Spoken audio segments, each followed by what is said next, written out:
নমস্কার। গল্পে গল্পে গাথা মালিকা চ্যানেলে আমি দেবনীতা আপনাদের সকলকে স্বাগত জানাই। আপনারা শুনছেন আশুতোষ মুখোপাধ্যায়ের লেখা একটি গল্প, সন্দেশ। আসুন শোনা যাক আজকের গল্পটি।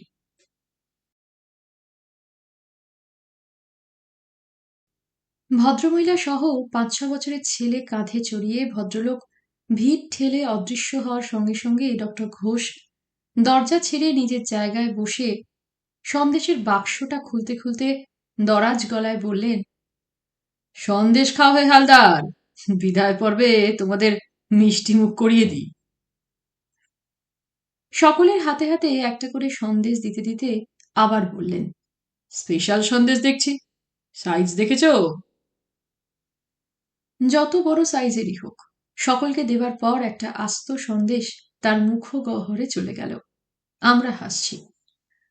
মুখের সন্দেশ খানিকটা আয়ত্তের মধ্যে এনে আমাদের দিকে চেয়ে মন্তব্য করলেন, হাসি নয়, আমাকে হটিয়ে রেসিডেন্ট সার্জন তো হলে, সন্দেশ খেয়ে তাগত বাড়িয়ে নাও, নইলে তোমার যা নার্ভ দেখলাম, শেষে ডাক্তারি ছেড়ে কুঁজো হয়ে বসে শুধু সাহিত্যই করতে হবে।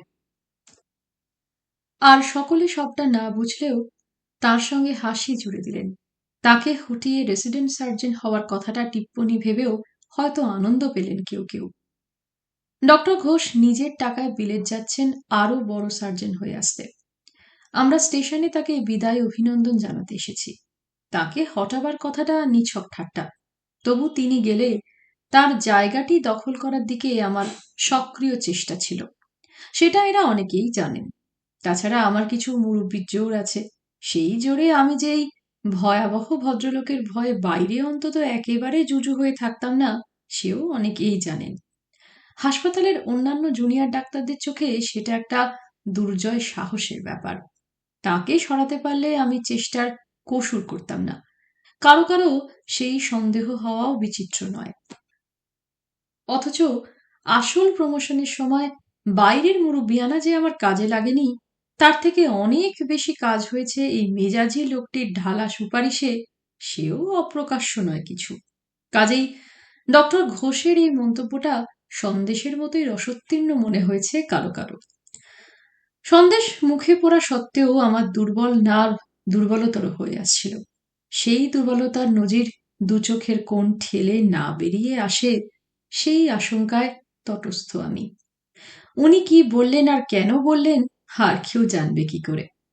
কিন্তু ভদ্রলোকের যেন আমাকে জব্দ করারই মেজাজ এখনো। একজনকে জলের ক্যানটা এগিয়ে দিতে ইশারা করে আবারও দরাজ গলায় বলে উঠলেন, দেখলে তো, মা আর ছেলের একসঙ্গে জীবন সংশয় হলে সর্বদা আগে মায়ের কথা ভাবা উচিত।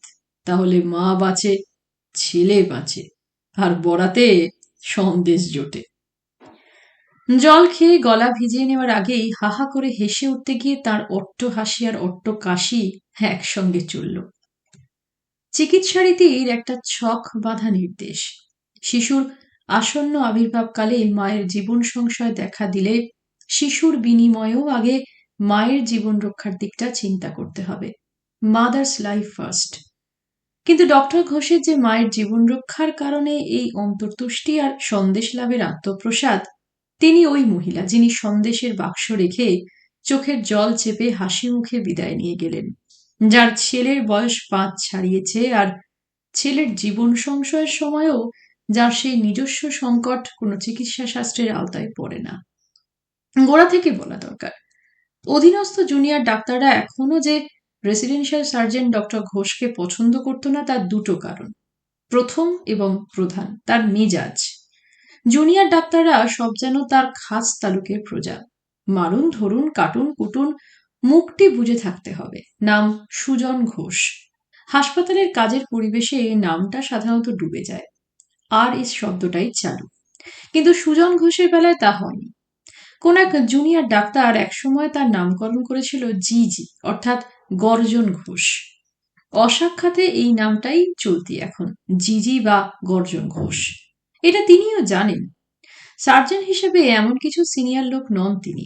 আমাদের থেকে ৬-৭ বছরের বড়, ৪০ও হয়নি। কিন্তু এই মেজাজের জন্যেই একাধিক জন তাকে টপকে প্রমোশন পেয়ে গেছে।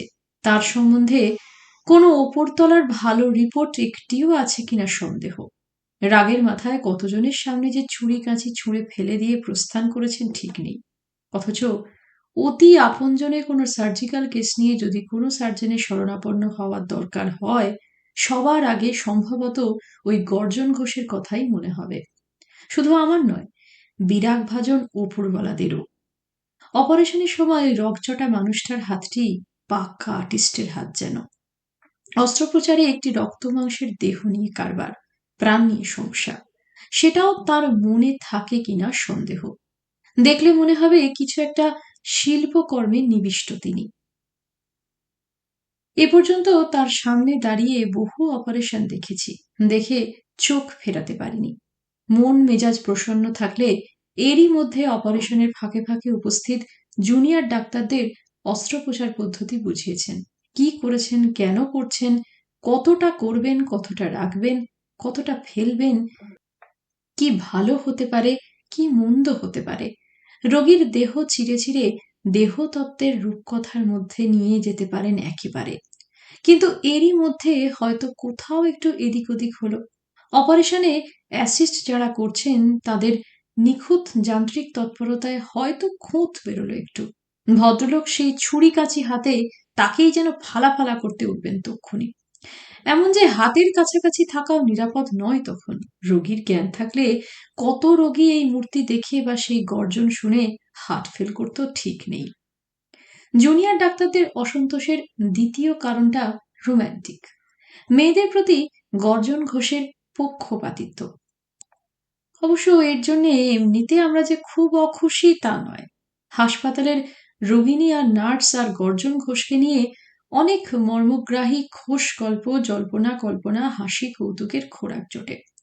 ভদ্রলোক অবিবাহিত, কিন্তু তা বলে রমণী সঙ্গ বিরহিত বলেও মনে করে না কেউ। সব সত্যি না হোক, যা রটে তার কিছুটা সত্যি বলে আমরা সানন্দে বিশ্বাস করি। বোস হলপ করে বলবে, অমুক নেপালি নার্সের সঙ্গে অমুক ইংরেজি সিনেমা হলের দিকে যেতে দেখেছে তাকে। দাস বলবে, অমুকের সঙ্গে অমুক জায়গায় দেখেছি। দত্ত বলবে, অমুক রোগিণীর সুশ্রী নিশ্চয় কেবিনের দুবেলা ঘড়ি ধরে আধ ঘন্টা করে গল্প করতে দেখেছে। চক্রবর্তী বলবে, কোনো ভদ্রলোকের অপারেশনের পরে তার স্ত্রীটিকে সান্ত্বনার অভয় দেওয়ার জন্য দুবেলা হাসপাতালের থেকে তিনি উধাও হতেন, সেই গল্প। রায় বলবে, হৃদ্যতা মন্ত্রে এক মহিলার তাকে বাড়িতে ডেকে এনে বিনা পয়সায় ভাইয়ের বড়সড় অপারেশন করিয়ে নেওয়ার কাহিনী। রমণী প্রীতির এরকম আরো অনেক নজির অনেকে দেখাতে পারেন। কোন সুরসিক বৃদ্ধ ভিজিটিং ফিজিশিয়ান এক ঘরোয়া চায়ের আসরে একবার বেশ কড়া ঠাট্টা করেছিলেন শুনি এই নিয়ে। জবাবে সুজন ঘোষ, অন্যথায় গর্জন ঘোষ জবাব দিয়েছেন, মেয়েরা এদেশে হয় ভোগের বস্তু, নয় ত্যাগের বস্তু, নয়তো অর্চনার বস্তু। আসলে ওরা যে বস্তু নয় সেটাই কেউ ভাবে না। বৃদ্ধ ডাক্তারটি ছাড়েননি, তক্ষুনি ফোঁস করে উঠেছেন, মেয়েদের ওপর এত টান তোমার, নিজের ঘরে ওই একটিও অবস্তুকে জোটাতে পারলে না কেন হে পর্যন্ত? গর্জন ঘোষ গর্জন করেই হেসে উঠেছিলেন। তারপর শখ খেদে বলেছেন, জোটালে ওই একটি মাত্র জোটাতে হয় যে। কিন্তু আমাদের খুব সেই জন্যে নয়, উল্টে বরং ভালোই লাগে। অবকাশ সময় আড্ডা জমে, সময় কাটে। কিন্তু রোগিণী বা নার্স ছেড়ে ওই যে বারান্দা ঝাড় দেয় রমণীটি, সেও যদি কারো নামে নালিশ করে, ভদ্রলোক গোটাগুটি বিশ্বাস করবেন এবং তেতে উঠবেন। নার্সরা তো ওই একজনের ভরসায় কেয়ারই করে না কাউকে। নিজেদের জোরে খবরটা জানা থাকলে রোগিণীরাও অনেক সময় ভ্রুকুটি করতে ছাড়েন না। এদের সামনেই ধমক ধমক খেতে খেয়ে আর চায়। সেদিন আউটডোরে একটি মহিলা এসেছেন তার ছেলেকে দেখাতে। ছেলেটির ঘুষ ঘুষে জ্বর হয়, আর মাঝে মধ্যে পেটের ব্যথা বলে। 5 বছর মাত্র বয়স। কলকাতা থেকে মাইল 15 দূরে এক মিশনে থাকে, সেখানেই পড়াশোনা করে। মিশনের নামটা শোনা ছিল, অনেক দুষ্টু ছেলের মতিগতি ফেরানোর সুনাম আছে তাদের। মহিলা অর্থাৎ ছেলেটির মা কলকাতার কাছেই 24 পরগনার কোন এক সেলাইয়ের প্রতিষ্ঠানে সামান্য চাকরি করেন, সেখানেই থাকেন। নিজের কাছে ছেলেকে রাখার অনেক অসুবিধে বলেই তাকে মিশনে দিয়েছেন। মনে হলো ভদ্রমহিলা বিধবা, সিঁথিতে সিঁদুর নেই, পরনে অবশ্য হালকা রঙিন শাড়ি। ওরকম রঙিন শাড়ি আজকাল অনেক বিধবা পরেন। তাছাড়া সামান্য কাজ করে খেতে হয় যখন, রঙিন পরলে খরচেরও সাশ্রয়। ছেলেটির ভারী মিষ্টি চেহারা, দারিদ্র্যের ছাপের মধ্যে দিয়েও একটু একটু দুষ্টুমির ছাপ উঁকি ঝুঁকি দিচ্ছে। রোগী পরীক্ষা করে ওষুধ লিখে 5 দিন বাদে আবার তাকে নিয়ে আসার ধরা বাঁধা নির্দেশ দেওয়া হলো। বাকি কটি রোগী দেখার পর চোখে পড়ল দরজার ওধারে মহিলাটি চুপচাপ দাঁড়িয়ে। আমার অবকাশের প্রতীক্ষাতেই দাঁড়িয়ে আছেন বোঝা যায়। কাছে এসে তার আবেদন শুনলাম, ছেলেটিকে হাসপাতালে ভর্তি করে দেওয়া যায় কিনা, অন্যথায় ওর চিকিৎসা হওয়ার আশা কম। কাজ ফেলে বারবার নিয়ে আসার সুবিধে হবে না। মিশনে রোগীর যত্ন হওয়া সম্ভব নয়। তাছাড়া বাইরে থেকে চিকিৎসাটা খরচেরও ব্যাপার। নিজের যতটুকু সাধ্য তা করার পরেই ছেলে নিয়ে তিনি এখানে এসেছেন। আবেদন বটে, কিন্তু কথাবার্তায় বেশ স্পষ্ট আর মার্জিত মনে হলো মহিলাটিকে। অথচ সেই সঙ্গে বেশ বিষণ্ণ। বছর 27-28 বয়স, রীতিমতো সুশ্রী। মেহনতির ছাপটা সুস্পষ্ট বলেই শ্রীটুকু চট করে চোখে পড়ে না, কিন্তু একটু লক্ষ্য করলে ক্রমশ ভালোই লাগে। আউটডোরের রোগী বিদায়ের তারায় এই বিশেষ শ্রীটুকুই আগে লক্ষ্য করিনি। বিব্রত বোধ করলাম। যেভাবে বললেন ফেরাতে মন সরে না। ছেলেটাকে দেখেও কেমন মায়া হয়। অথচ এমার্জেন্সি কেস নয় যে চট করে নিয়ে নেব। কেবিনের প্রশ্নও ওঠে না, তাতে খরচের সমস্যা। ফ্রি বেডের জন্য ওয়েটিং লিস্টে কত নাম পড়ে আছে ঠিক নেই। বেড বাড়িয়ে সাময়িক ব্যবস্থা করা যায়, কিন্তু সেটা করতে গেলে সুযোগ সুবিধে পেলেই কেউ না কেউ ঠেস দেবে। জানালাম, আজই একেবারে ভর্তি করে নেওয়ার পক্ষে অসুবিধে আছে। আমি চেষ্টা করে দেখতে পারি শিগগিরই যাতে হয়। তাছাড়া এভাবে নিতে হলে রেসিডেন্সিয়াল সার্জনের সঙ্গে একবার কথা বলে নেওয়া দরকার। শুনে মহিলাটির মুখে নিরুপায় হতাশার ছাপটাই স্পষ্টতর হলো আরো। খানিক চুপ করে থেকে জিজ্ঞাসা করলেন, আমি একবার তার সঙ্গে দেখা করতে পারি না? সঙ্গে সঙ্গে আমার মেজাজের পালে প্রতিকূল হাওয়া লাগলো যেন। সশরীরে তিনি আবেদন নিয়ে উপস্থিত হলে নিরাশ হয়ে নাও ফিরতে পারেন। যদিও নিরাশ না হওয়ার মতো কথা বা আচার আচরণের বিন্যাস মহিলাটি জানেন মনে হয় না, কিন্তু সেটা না জানাও অনেক সময় বৈচিত্র্যের অঙ্গ। বললাম, কেন পারবেন না? চেষ্টা করে দেখুন, হলেও হতে পারে। এই কথাগুলোই মিষ্টি করে বললে মনে করার কিছু ছিল না, কিন্তু নিজের রূঢ়তায় নিজেই কেমন লজ্জা পেয়েছি। আর এক মুহূর্ত না দাঁড়িয়ে জায়গায় এসে বসেছি। বসে আর চোখে ভদ্রমহিলার শুকনো মূর্তিটি লক্ষ্য করেছি। বিমূঢ় মুখে খানিক দাঁড়িয়ে থেকে ছেলের হাত ধরে তিনি আস্তে আস্তে সরে গেলেন সেখান থেকে। উঠে এসে দেখি গেটের দিকে চলেছেন, ফিরে চলেছেন। ভয়ানক খারাপ লাগলো। এখান থেকে বাইরের গেট কম পথ নয়। ওইটুকু হাঁটতেই ছেলেটার কষ্ট হচ্ছে বলে মা তাকে কোলে তুলে নিয়েছেন। এত দেখার ইচ্ছে যখন ছেড়ে দিলে কেন? Call them back and see again. গমগমে গলা শুনে চমকে উঠেছি। বিপরীত করিডর ধরে সামনে এসে দাঁড়ালেন RS ডক্টর ঘোষ। গর্জন ঘোষ, গম্ভীর মুখে হাসির আভাস। রাউন্ডে বেরোলে সাধারণত এদিকেও রোজই ঘুরে যান একবার। পলকে ভেবে নিলাম একটু। সামনের দারোয়ানকে ডেকে তক্ষুনি নির্দেশ দিলাম মহিলাটিকে ডেকে আনতে। সে ছুটল। ডক্টর ঘোষ ভ্রুকুটি করলেন। What the devil you mean? বললাম। পরোক্ষে একটু সুপারিশ করলাম বলা যেতে পারে। ইতিমধ্যে ছেলে সঙ্গে করে মহিলাটি সামনে এসে দাঁড়িয়েছেন। পরিচয় দিলাম, ইনি RS ডক্টর ঘোষ। যুক্ত করে নমস্কার জানিয়ে আমাদের নির্দেশ শোনার আশায় তিনি চুপচাপ দাঁড়িয়ে রইলেন। ডক্টর ঘোষ ছেলেটিকে দেখার আগে তার মাকেই এক নজর দেখে নিলেন। তারপর ছেলেটিকে হাতের কাছে টেনে নিলেন। তার অভ্যস্ত 2 হাত শিশুটির গলা চড়াও করল। গলা টিপে দেখছেন হাতে গ্ল্যান্ড বা অন্য কিছু লাগে কিনা, কিন্তু দৃষ্টিটা তখনও মায়ের দিকে। আমি হাসি চেপে দাঁড়িয়ে আছি। মহিলাটি নির্বাক, শান্ত। ছেলেটিকে ছেড়ে দিয়ে ডক্টর ঘোষ সংক্ষিপ্ত হুকুম জারি করলেন, নিয়ে নাও। সুশোভন ব্যস্ততায় চলে গেলাম। মহিলাটির দিকে চেয়ে মনে হলো সত্যিকারের আশ্রয় পেয়েছেন তিনি। মুখে কৃতজ্ঞতার একটি কথাও বললেন না, কিন্তু চোখ দুটি কৃতজ্ঞতায় ভরা। একটা ফর্ম বার করে দিতে সেটা ফিল আপ করলেন। নাম সই করলেন তৃপ্তি গাঙ্গুলি। ছেলে রেখে তৃপ্তি গাঙ্গুলি বিদায় নিলেন আরো ঘণ্টাখানেক বাদে। আরো 10 জন 10 রকমের রোগীর মধ্যে ছেলেটাকে একটা বিছানায় ফেলে রেখে যেতে মন চাইছিল না বোঝা যায়।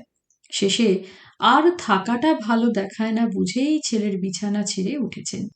ছেলেকে বুঝিয়েছেন ডাক্তারবাবুরা খুব ভালো, খুব আদর যত্ন করা হবে তাকে, রোজ তিনি এসে দেখে যাবেন, আর কাল তো একটা বল তিনি নিশ্চয়ই কিনে আনবেন। এসবই একান্ত ছেলেকেই বলেছেন তিনি। অন্য রোগী দেখা চার দেখার ফাঁকে ফাঁকে আমার কানে যেটুকু এসেছে। মিশনে থাকে বলেই হয়তো ছেলেটা ওই বয়সে মাকে ছেড়ে থাকতে খুব বেশি আপত্তি করল না। ওইখানেই থাকতে হবে আপাতত সেটা বুঝে প্রথম দিন দুই একেবারে চুপ করে গিয়েছিল। যতক্ষণ জেগে থাকতো চুপচাপ মায়ের প্রতীক্ষা করত, কিন্তু তারপরেই বেশ চাঙ্গা হয়ে উঠল। দু একটা ছোটখাটো ঘুষের জিনিস হাতে আসতেই সে আমাকে আপনজন বলেই ধরে নিল। শুধু আমার নয়, মনে হয় ওই ছটফটে ছেলেটাকে অন্যান্য রোগীদেরও ভালো লেগেছিল। মহিলাটি রোজ বিকেলের দিকে আসতেন। প্রথমে আমার কাছে এসে ছেলের খোঁজ খবর করতেন, তারপর ছেলের কাছে গিয়ে বসতেন। 4 দিন কি 5 দিনের দিন ডক্টর ঘোষের সঙ্গে তার দ্বিতীয় যোগাযোগ।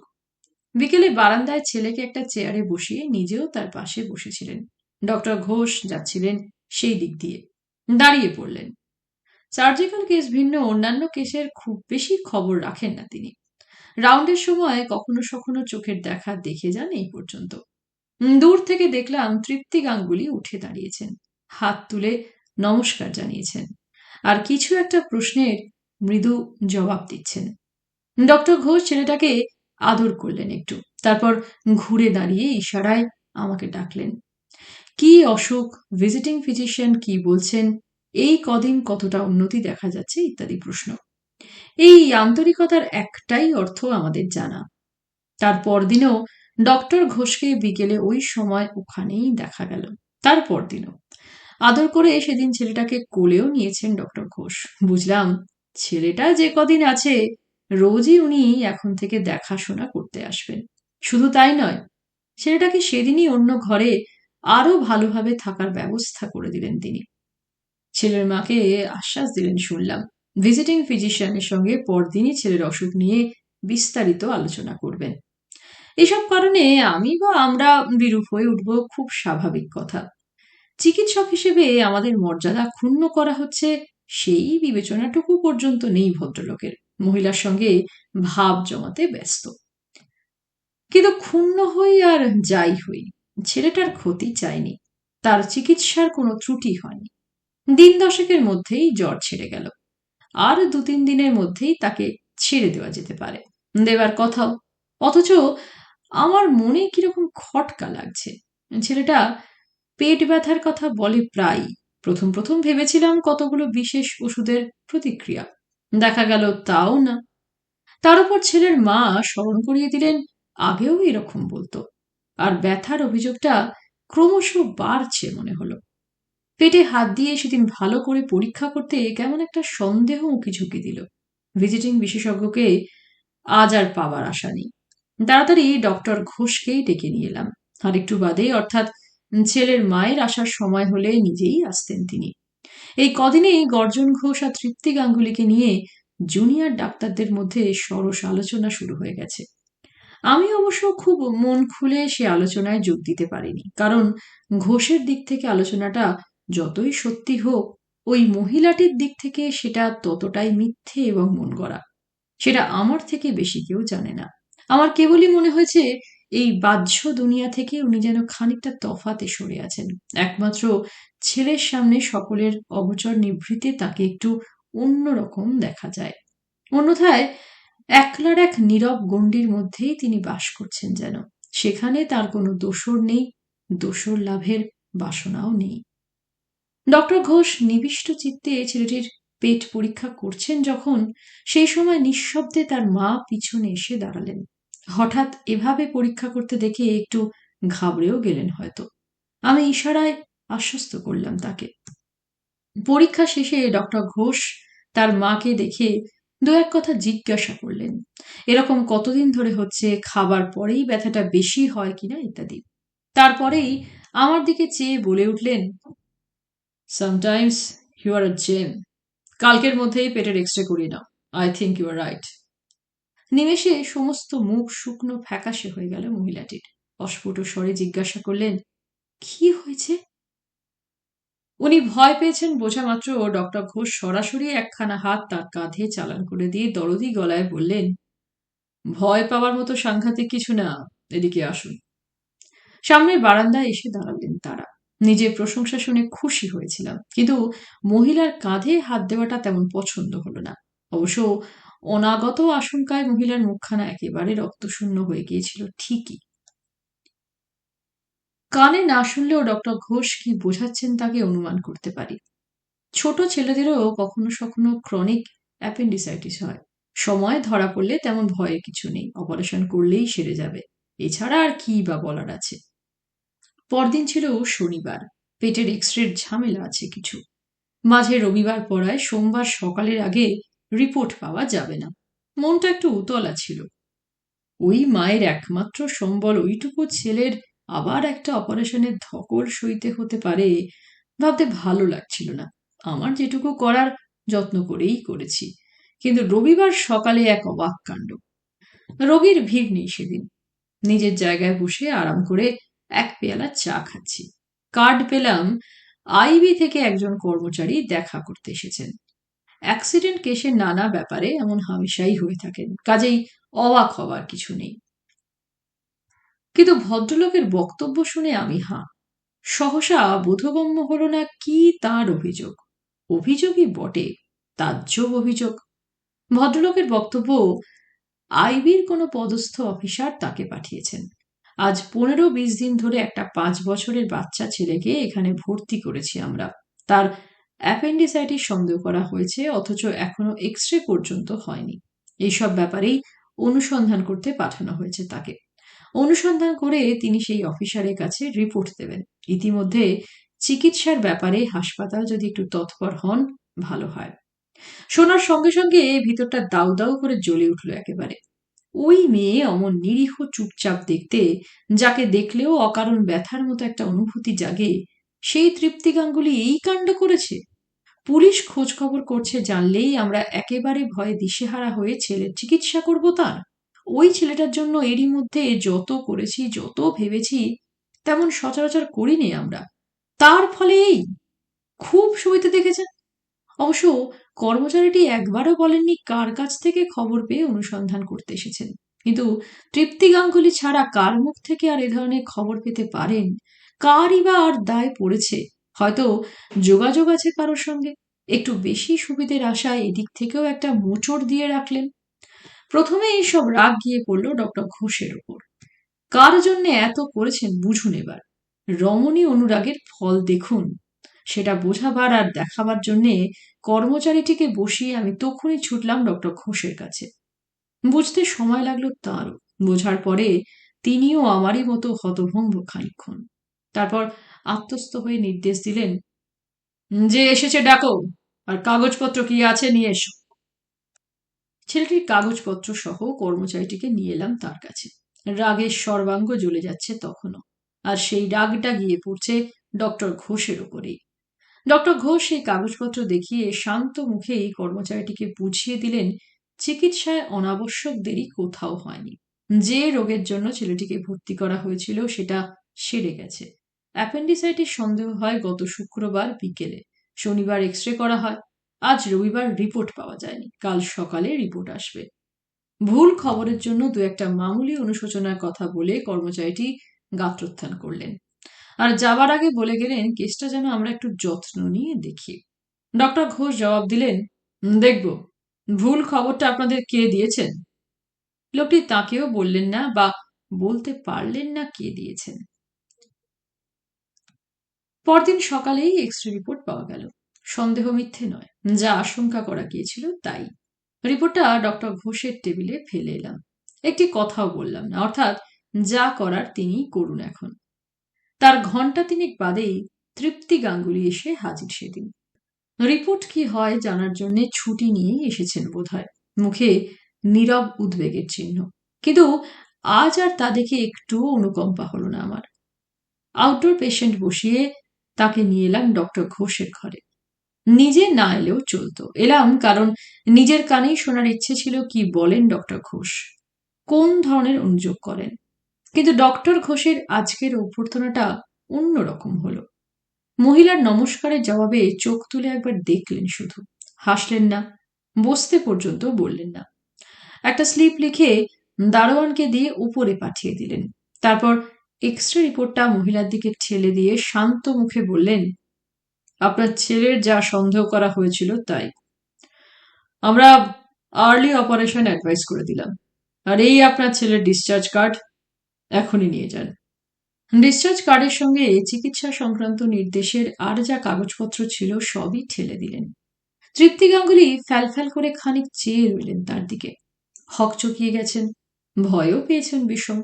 অস্ফুট স্বরে জিজ্ঞাসা করলেন, কোথায় অপারেশন হবে? পুলিশের কাছে গিয়ে খোঁজ করুন কোথায় অপারেশন হবে, আমরা জানি না। কোনো মেয়ের এমন হতচকিত বিমূঢ় বিস্ময় আর বোধহয় দেখিনি। আবারও খানিক শূন্য দৃষ্টিতে চেয়ে থেকে তৃপ্তি গাঙ্গুলি বললেন, এখানে হবে বলেছিলেন সেদিন। আজ বলছি এখানে হবে না, আপনার ওই পুলিশের কাছে যান, তারা ব্যবস্থা করে দেবে। পরক্ষণে আমার দিকে চেয়ে ক্ষিপ্ত গর্জন করে উঠলেন, take her away please, I am busy now. মহিলার দিকে দৃষ্টি ফেরালেন আবার। আপনি আপনার ছেলে নিয়ে চলে যান, আর বিরক্ত করবেন না। নিষ্পন্দ মূর্তির মতোই তৃপ্তি গাঙ্গুলি ঘর ছেড়ে বেরিয়ে এলেন। এতটা শুনবো বলে আমিও প্রস্তুত ছিলাম না। বাইরে এসে দেখি একজন নার্স ছেলেটিকে কোলে করে নিয়ে এসেছে। নিজের অগোচরেই যেন মহিলা এগিয়ে গিয়ে ছেলে নিলেন তার কাছ থেকে। তারপর আমার দিকে ফিরলেন। কথা বলার শক্তিও লুপ্ত মনে হলো। ফল তো হাতে হাতেই পেয়েছেন, আর রাগ পুষে কি করব। রীতিমতো করুণ লাগছে ব্যাপারটা। জিজ্ঞাসা করলাম, একটা রিক্সা ডেকে দিতে বলবো? শূন্য দৃষ্টিতে খানিক চেয়ে থেকে তিনি মাথা নাড়লেন শুধু। আমি ইঙ্গিতে একজনকে বললাম একটা রিক্সা ডেকে দিতে। আমার সঙ্গে সঙ্গে তিনিও বারান্দার মাথায় দরজার কাছে এলেন। কথা বলার মতো শক্তি সংগ্রহ করে জিজ্ঞাসা করলেন, উনি এভাবে আমাকে তাড়িয়ে দিলেন কেন? আপনি বোঝেননি কেন? মাথা নাড়লেন তক্ষুনি। বোঝেননি? ছেলের চিকিৎসার গাফিলতি হচ্ছে বলে পুলিশ পাঠিয়েছিলেন কেন? আমি? আবারও মনে হলো এত বিস্ময় দেখিনি। অস্ফুট কাতরোক্তি করলেন, আমি পুলিশ পাঠিয়েছিলাম? আপনি না পাঠান, আপনার কথা শুনে আপনার আপনজন কেউ পাঠিয়েছেন, মনে পড়ছে? আবারও মাথা নাড়তে গিয়ে প্রচন্ড একটা ধাক্কা খেলেন যেন। সমস্ত মুখ বিবর্ণ পাংশু। কিছু একটা মনে পড়েছে বোঝা গেল। আর তারই ধাক্কা সামলাতে না পেরে দ্বিগুণ অসহায় আরো। কোমল করেই বললাম, ছেলেটাকে আর কোনো হাসপাতালে ভর্তি করিয়ে অপারেশনটা তাড়াতাড়ি করিয়ে নেবেন। অনেক রোগী বসে, আর দাঁড়ানো সম্ভব হলো না। চলে এলাম। কিন্তু মনটা কেমন ভারাক্রান্ত হয়ে থাকলো অনেকক্ষণ পর্যন্ত। গর্জন ঘোষ একেবারে তাড়িয়েই দেবেন ভাবিনি। কোনো মেয়ের ওপর অন্তত তাকে এমন ক্ষিপ্ত হয়ে উঠতে কেউ কখনো দেখেনি। দিন পাঁচেক পরে সন্ধ্যার দিকে একজন অপরিচিত প্রৌঢ় ভদ্রলোক এসে হাজির। আমারই খোঁজে এসেছেন শুনে ডেকে বসালাম। ভদ্রলোক নিজের পরিচয় দিলেন, তৃপ্তি গাঙ্গুলি, যার ছেলে আমাদের এখানে পেশেন্ট ছিল, তার আত্মীয় তিনি। তার বক্তব্য, একটা ভুল বোঝাবুঝির ফলে আমরা ছেলেটিকে ডিসচার্জ করে দিয়েছি। ওই মেয়েটির কোনো দোষ নেই। আমি নিরুত্তর, নিষ্পৃহ। ভদ্রলোক জানালেন, ছেলেটিকে অমুক হাসপাতালে ভর্তি করা হয়েছে, কিন্তু সেখানকার ছাত্ররা পেট টিপে টিপেই ছেলেটাকে মেরে ফেলার দাখিল করেছে। ওইটুকু ছেলের ক্রনিক অ্যাপেন্ডিসাইটিস, তাদের শিক্ষার ব্যাপার, তারা এসে এসে পেট টিপবেই। ছেলেটা দিন রাত কাঁদে এখন, আর আপনাদের কথা বলে। ওখানে যাব, পেটে ভয়ানক ব্যথা। শুনে মনটা ভয়ানক খারাপ হয়ে গেল। ফ্রি বেডের রোগী ছাত্রদের হাতে পড়লে কি হয় আমার জানা আছে। আবার রাগও হলো। বললাম, তা এখানে কেন? এখন সেই পদস্থ আইবি অফিসারকে হুমকি দিয়ে আসার জন্য লোক পাঠাতে বলুন না। বিরস মুখে ভদ্রলোক জবাব দিলেন, আর নয় মশাই, খুব শিক্ষা হয়েছে। সেই পদস্থ আইবি অফিসারটি আমি। কিন্তু বিশ্বাস করুন, কিছু না ভেবেই লোক পাঠিয়েছিলাম খবর করতে। মেয়েটার একমাত্র সম্বল ওই ছেলে। 15 দিন ধরে হাসপাতালে আছে, অথচ অ্যাপেন্ডিসাইটিস মাত্র সেই দিন সন্দেহ করা হলো। আগের অসুখের কিছু জানতুম না। লোক পাঠানোর ফল পেয়ে পেয়ে এমনই খারাপ অভ্যাস হয়ে গেছে, ভাবলাম কাউকে খবর করতে পাঠালে মেয়েটা যদি একটু উপকার হয় হোক। আরে আমাদের লোকগুলো হয়েছে তেমনই, ধরতে বললে বাঁধতে চায়। আর আমাদের দোষ মশাই, মেয়েটার কোনো দোষ নেই। সে বরং আপনাদের দয়ার অজস্র প্রশংসা করেছিল। চুপ করে রইলাম। এও বানানো কিনা কে জানে। ভদ্রলোক দুহাত ধরে অনুনয় করলেন, হ্যাঁ, ছেলেটাকে আবার এখানে নিয়ে আসার অনুমতি দিন। ওখানে অপারেশন হলে বাঁচবে না। জানালাম সেটা আর হয় না। RS ডক্টর ঘোষ রাজি হবেন না। পেশেন্ট তিনি ডিসচার্জ করেছেন। ভদ্রলোকের কাতর মিনতি, আমাদের দোষে ওই ছেলেটা মারা যাবে। দিন রাত অত কাঁদলে কাউকে বাঁচানো যায়? ওই দুঃখে মেয়েটার যে ওইটুকুই একমাত্র সম্বল, যা হোক করে আপনারা বাঁচান। আমি জোরহাত করে ক্ষমা চাইছি। সত্যি সত্যি এই ভদ্রলোক দুহাত জোর করলেন। ভয়ানক অস্বাচ্ছন্দ্য বোধ করছি। ছেলেটার অসহায় অথচ দুষ্টু দুষ্টু মুখখানা চোখের সামনে ভাসছে।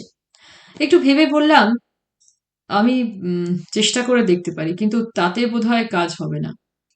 আপনি মিসেস গাঙ্গুলিকে একবার RS এর কাছে নিয়ে এসে বলে দেখুন।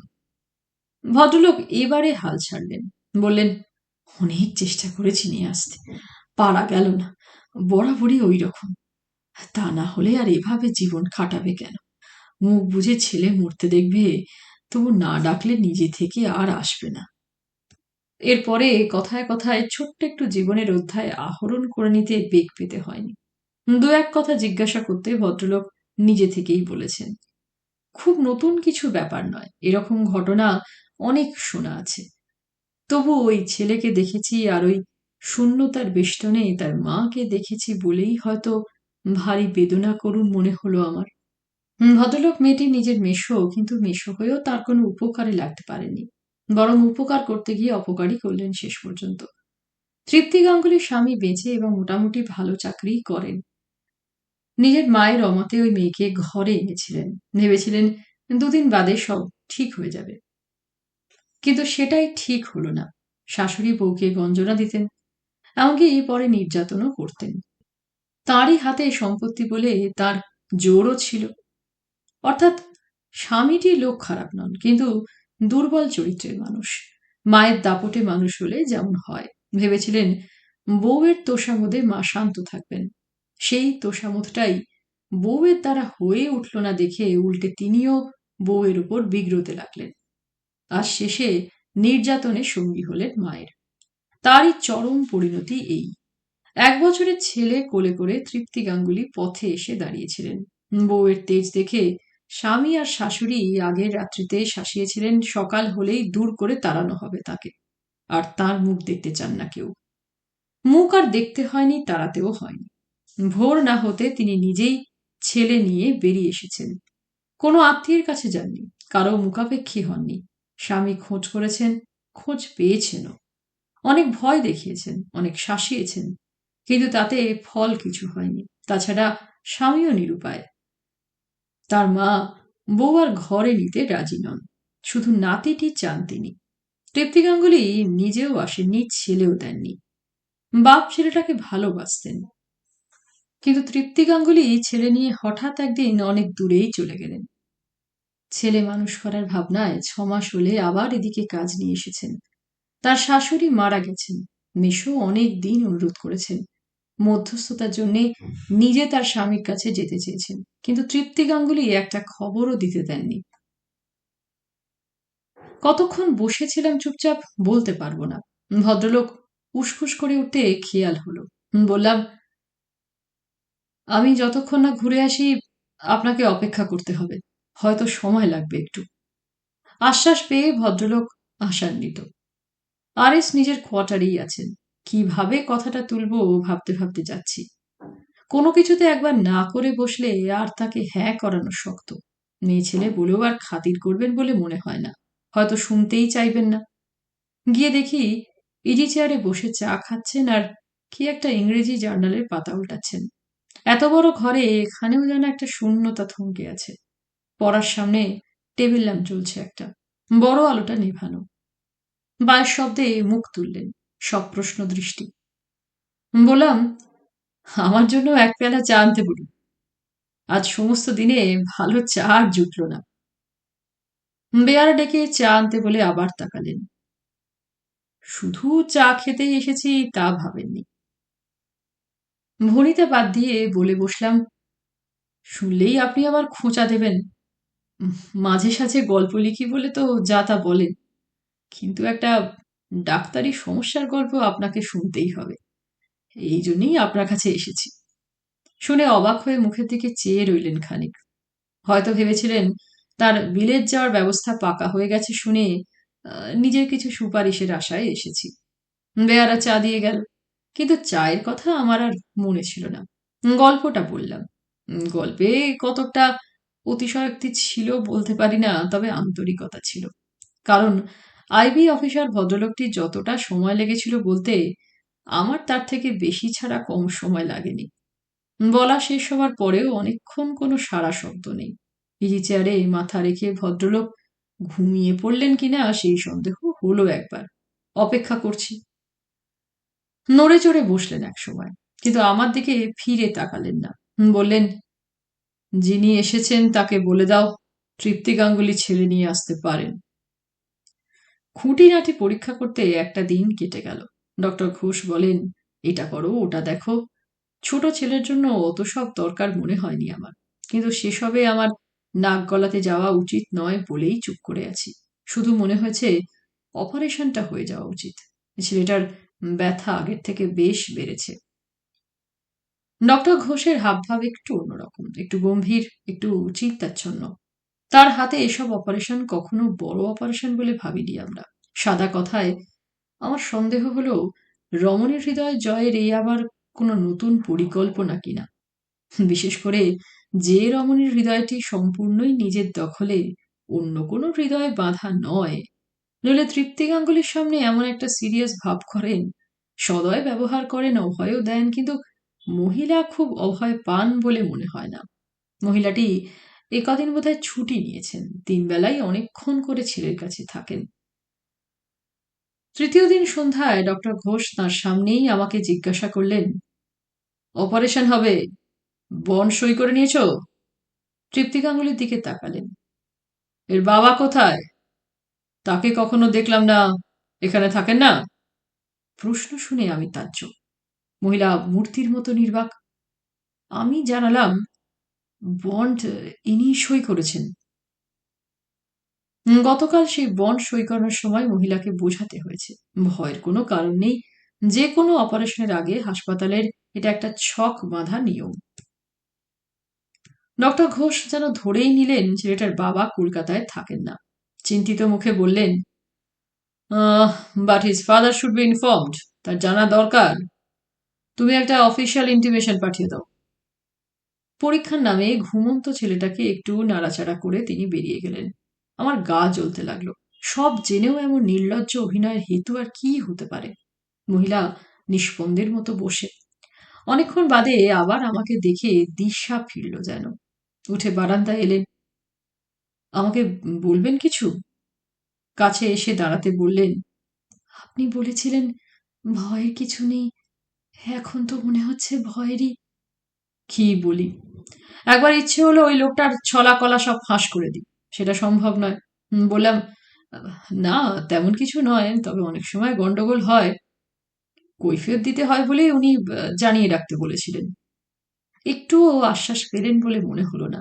মুখ নিচু করে ভাবলেন একটু, তারপর বললেন, উনি মিস্টার গাঙ্গুলি এখানেই থাকেন, অসুখের খবর জানেন না। আমার জানানোর একটু অসুবিধে আছে, আপনি যদি দয়া করে একটা খবর পাঠিয়ে দেন। বললাম, দেব, ঠিকানা বলুন। ঠিকানা বলে সেই অসহায় চোখ দুটো আবার আমার মুখের ওপর রাখলেন। হয়তো আসবেন না, তাহলেও জানানো দরকার, কি বলেন? জবাব দিতে পারিনি ঠিক মতো। জবাব চাননি হয়তো, নিজের সঙ্গেই ফয়সলা করে নিচ্ছেন। বললাম, চিঠি আমি পাঠাচ্ছি, আপনি কিছু ঘাবড়াবেন না। চিঠি পাঠানোর আগে পরদিন ডক্টর ঘোষের কাছে এলাম একটা বোঝাপড়ার মেজাজ নিয়ে। জিজ্ঞাসা করলাম, আজও অপারেশন হবে না? তিনি ফিরে জিজ্ঞাসা করলেন, চিঠি দিয়েছো? চিঠি দেওয়াটা কি খুব জরুরি ব্যাপার? In this case, yes. ওর স্বামী না আসা পর্যন্ত বা মত না দেওয়া পর্যন্ত অপারেশন করবেন না আপনি? দেখা যাক না, চিকিৎসা তো অনেক করছো, এরকম চিকিৎসার চান্সটা কটা পাবে? একটা চিকিৎসায় দুটো রোগ সারতে পারে। হঠাৎ আমি যেন বোবা একেবারে, কি মতলব বুঝেও বুঝছি না। তিনি আবার বললেন, she is an wonderful lady, simply wonderful. আমি ঝাঁঝিয়ে উঠতে গেলাম, কিন্তু শিশুটির যে ওদিকে। তিনি বাধা দিলেন, মাদার্স লাইফ ফার্স্ট। আবারও বলতে চেষ্টা করলাম, এত দেরি হচ্ছে ছেলেটার। সঙ্গে সঙ্গে এবারে গর্জন করে উঠলেন গর্জন Ghosh, I know my job, now get out. পরদিন ঘন্টাখানেক বাদে অপারেশন হবে। আমি মাঝে মাঝে এসে দেখাশোনা করছি। ডক্টর ঘোষও একবার এলেন দেখতে। তৃপ্তি গাঙ্গুলি স্তব্ধ বিবর্ণ মুখে ছেলে শিয়রের কাছে বসে। হঠাৎ মনে হলো তিনি যেন কি দেখে নড়ে চড়ে সজাগ হলেন একটু। ফিরে দেখি দোরগোড়ায় বারান্দায় শুকনো মুখে এক ভদ্রলোক দাঁড়িয়ে। সঙ্গে সঙ্গে বুঝলাম কে ইনি। ডক্টর ঘোষের সঙ্গে চোখাচোখি হতে ইশারা করে দেখালাম। ডক্টর ঘোষ সোজাসুজি এগিয়ে গিয়ে তার সামনে দাঁড়ালেন। হু আর ইউ? এখানে কি চান? থতমত খেয়ে ভদ্রলোক আমার চিঠিখানা বার করে দেখালেন। ও, আপনি এর বাবা? মনে হলো ধরে দুঘা বসিয়েই দেবেন বুঝি ভদ্রলোককে। ছেলে মরতে বসেছে আর আপনি সেটা ছেলে খেলা পেয়েছেন কেমন? দ্বিগুণ গর্জন। Now go and sign the bond. গট গট করে চলে গেলেন। ভদ্রলোক পাংশু মুখে আস্তে আস্তে ঘরে এসে দাঁড়ালেন। তৃপ্তি গাঙ্গুলির মুখ নিচু, ওষুধের ঘোরে ছেলেটা বেহুশের মতো, পায়ের দিকে তার বাবা স্থানুর মতো দাঁড়িয়ে। অপারেশন হয়ে গেল, সেই নিখুঁত সুন্দর অপারেশন, যেমনটি দেখে অভ্যস্ত আমরা। অপারেশন থিয়েটারের বাইরে দূরে দূরে দুটি চেয়ারে ভদ্রলোক আর ভদ্রমহিলা বোবা আকুতিতে নিষ্পন্দের মতো বসে। আমি ওদের দিকে এগোতে যাচ্ছি, ডক্টর ঘোষ বাধা দিলেন। এক্ষুনি গিয়ে খুব একটা আশার কথা শোনানোর দরকার নেই। নিজে তাদের কাছাকাছি এসে আমাকে গম্ভীর নির্দেশ দিলেন, এমার্জেন্সি কেবিনে নিয়ে যাবে, জেনারেল ওয়ার্ডে রেখো না। তাদের দিকে দৃকপাত না করেই তিনি চলে গেলেন। ভদ্রমহিলা ব্যাকুল মুখে এগিয়ে এলেন আমার কাছে, কাঁপছেন থরথর করে। অস্ফুট কণ্ঠে বললাম, ঘাবড়াবেন না, ঠিক আছে। ভদ্রলোকও উঠে দাঁড়িয়েছেন, কিন্তু ভরসা করে কাছে আসতে পারেননি। স্থানের অভাবে একটা ঘরের মাঝে নীল পর্দা ফেলে দুটো কেবিন করা হয়েছে, তারই একটিতে ছেলেটিকে আনা হয়েছে। জ্ঞান ফিরতে এখনো দেরি। দুদিকের দুটো চেয়ারে তার মা আর বাবা বসে। নির্বাক আমি মাঝে মাঝেই এসে দেখে যাচ্ছি, নয়তো কাজের অছিলায় পর্দার এই পাশে এসে দাঁড়াচ্ছি। একটা কথারও বিনিময় শুনিনি। যথাসময়ে ছেলের জ্ঞান ফিরল। তারা দুজনেই ঝুঁকে এলেন সামনে। আমি কর্তব্যরত। আবার ঘুমের ওষুধ দিলাম, দিয়ে পর্দার এধারে এসে বিশ্রামের জন্য বসলাম। অনেকক্ষণ বাদে পর্দার ওধার থেকে ভদ্রলোকের মৃদু গলা শোনা গেল, কেমন আছো? ভালো। আরো শান্ত, আরো অস্ফুট নারী কণ্ঠ। স্বল্পক্ষণে নীরবতা। এতখানি হয়েছে, তবু আমাকে একটা খবর দিলে না? দুপুরে একবার এসে দেখলাম চেয়ার দুটো ছেলেটার একদিকেই, আগের মতো দুদিকে নয়, একটু দূরে অবশ্য। বিকেলের দিকে দেখা গেল ঘরের বাইরের বারান্দায় কার্নিস ধরে দাঁড়িয়ে চুপচাপ আকাশ দেখছেন দুজনে। পায়ের শব্দে সচকিত হলেন। ডক্টর ঘোষ আসছেন রুগী দেখতে। হাসি মুখে ভদ্রলোকের দিকে ভ্রুক্ষেপ না করে তৃপ্তি গাঙ্গুলি কাঁধ ধরে ঘরে ঢুকলেন তিনি। আমি দেখলাম, কিন্তু গোড়ার দিনের মতো আমার আর চোখে কাঁটা বিঁধল না। রোগী দেখে ডক্টর ঘোষ আরো খুশি। দুজনের উদ্দেশ্যেই বললেন, আপনারা আজ রাতটা রোগীর কাছে থাকতে পারেন। I think you should. বাইরে এসে তিনি আমাকে বললেন, কি হে, আমার চিকিৎসা তোমার পছন্দ হচ্ছে? আমি হেসেছি, হাসতে চেষ্টা করেছি, কিন্তু নিজের চোখের কোণ দুটো কেমন শিরশির করছে বলেই অস্বস্তি। রাত্রিতে ভদ্রলোককে দেখলাম না কিছুক্ষণের জন্য। পরে দেখলাম হাতে একটা টিফিন ক্যারিয়ার। আর একদিন ছেলে সহ ডক্টর ঘোষের ঘরে বিদায় নিতে এলেন তারা। আমি নিয়ে এসেছি। ডক্টর ঘোষ সাদরে বসতে দিলেন তাদের। হাসি খুশি দেখলে মনে হবে এমন একটা কেস শিগগির সারাননি তিনি। ছেলের খাওয়া দাওয়া যত্নবিধির ছোটখাটো একটা বক্তৃতা করে ফেললেন। খুব সাবধানে রাখতে হবে, এই সময়টাই নাকি ভয়। ভদ্রলোকের দিকে চেয়ে হঠাৎই বলে বসলেন, তারপর ও কোনো মিশনে থাকতো শুনলাম, মিশনে দিয়েছেন কেন? খুব দুষ্টু বুঝি? ভদ্রলোকের বিব্রত মুখভাবটুকু উপভোগ্য, মহিলার মুখেও হাসির আভাস। ডক্টর ঘোষই আবার বলে উঠলেন, ওসব মিশন টিশন এখন চলবে না, নিজেদের কাছেই রাখুন। ভদ্রলোক তাড়াতাড়ি বললেন, না, নিজেদের কাছেই থাকবে। গুড। আর সপ্তাহে একবার করে এনে চেক করিয়ে নিয়ে যাবেন, 4 মাস পর্যন্ত। আমার দিকে তাকালেন। 4 মাসই যথেষ্ট, কি বলো? তার সকৌতুক দৃষ্টি এড়িয়ে অন্যদিকে চেয়ে গম্ভীর মুখেই মাথা নাড়তে চেষ্টা করেছি। 4 মাস ছেড়ে 4 দিনই যথেষ্ট, সে আর বলি কি করে।